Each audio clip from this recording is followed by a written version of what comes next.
L'ancien président de la République du Bénin, Thomas Boni Yayi, revient sur sa décision de ne pas siéger au Sénat. À quelques jours de l'installation officielle de cette institution, il change de position et annonce son intention d'y participer en qualité de membre de droit. L'information a été rendue publique le mercredi 22 juillet 2026 à travers une publication sur sa page Facebook. 2 jours avant la rencontre des 25 membres du Sénat pour une prise de contact, Boni Yayi confirme qu'il siégera. Dans un message adressé à la nation, il explique les raisons de ce revirement. Au moment où le projet de loi portant révision de la Constitution et instituant le Sénat a été introduit, et avant même son examen par la Commission des lois de l'Assemblée nationale, j'avais publiquement fait connaître ma position en indiquant clairement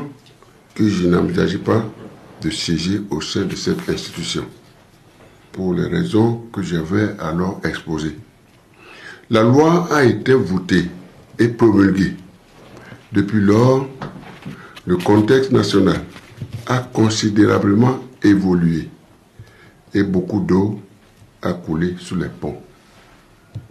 Notre pays fait face à de nouvelles réalités institutionnelles, notamment la mise en place d'un parlement monocolore. Les cadres de dialogue politique sont devenus quasi inexistants, voire considérablement réduits, alors même que notre démocratie a plus que jamais besoin d'espace, d'échange et de débat.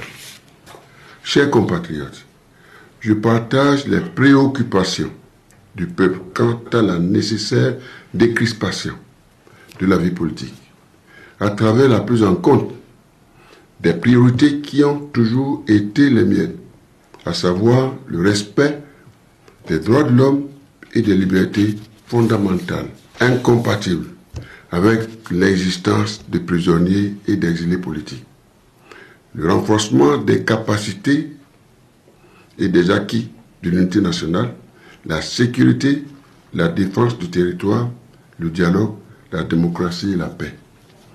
Je vous rassure, chers compatriotes, je connais vos aspirations fondées sur la justice, la démocratie, le pain et la paix. Je resterai fidèle à vos valeurs qui ont toujours guidé mon engagement politique. C'est pourquoi, après mûre réflexion, il apparaît dès lors que le Sénat pourrait être un cadre de dialogue politique interne destiné à porter la voix et les attentes du peuple. Mes très chers compatriotes, en vertu de l'article 113-3 de la Constitution, je compte exercer mon droit de sénateur afin d'œuvrer pour l'idéal de notre patrie commune. Je n'en suis pas demandeur, c'est la Constitution. Je m'efforcerai avec mes collègues à faire du Sénat un vase d'honneur pour les intérêts du peuple.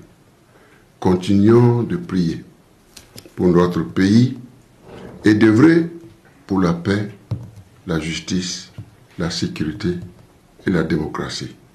Union de prière. Dieu bénisse le Bénin. Je vous remercie.